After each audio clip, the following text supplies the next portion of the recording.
الحمد لله حمدا كثيرا كما أمر، والصلاة والسلام على حبيبنا محمد خير البشر. أما بعد، فحياكم الله وبياكم، وأهلا بكم في ليلة سعيدة جديدة من ليالي رمضان مع برنامجنا آية وحكاية. الآية اليوم تدور مع القلب. الضربة الأولى وضربة البداية الحقيقية تكون من إصلاح القلب. إذا ما أردنا أن نكون من المتقين وأردنا أن نستجيب لأوامر الله تبارك وتعالى استجابة حقيقية، أن نسمع كلام الله ثم نطبقه وننفذه على أنفسنا، فلا بد أن يكون القلب هو البداية. القلب الذي مات بالمعاصي، مات بالعلاقات المحرمة، مات بالغفلة، مات بالبعد عن القرآن الكريم، مات بالبعد عن الإيمان. الله تبارك وتعالى يقول: اعلموا أن الله القادر وله طلاقة القدرة الذي أحيا الأرض بعد موتها، الأرض التي جفت وتشققت ولم ينزل عليها ماء فلم تنبت. الله قادر على أن يحيي القلب الذي مات وصدأ، قادر على أن يحييه وتكون هي البداية. وشهر رمضان خير معين على ذلك، فهو شهر التغيير، لكن التغيير لازم يبدأ من عندي.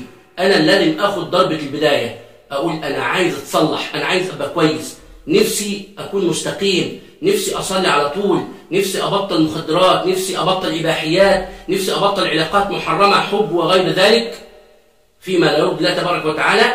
ضربة البداية هي القلب. ابدأ بقلبك، ابدأ بقلبك الأول.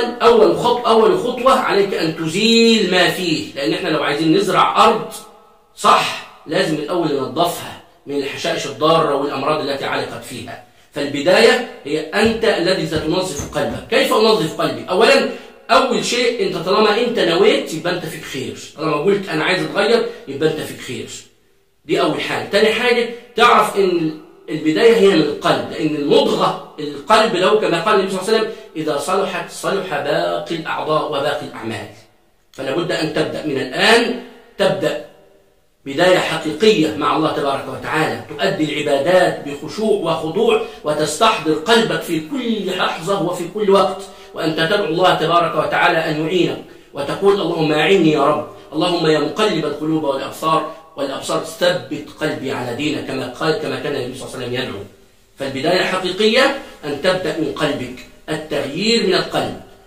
أكثر من العبادات، أكثر من قراءة القرآن وتدبر القرآن والعمل بالقرآن، وكل هذا مع استحضار قلبك والبكاء بين يدي الله تبارك وتعالى أن يعينك.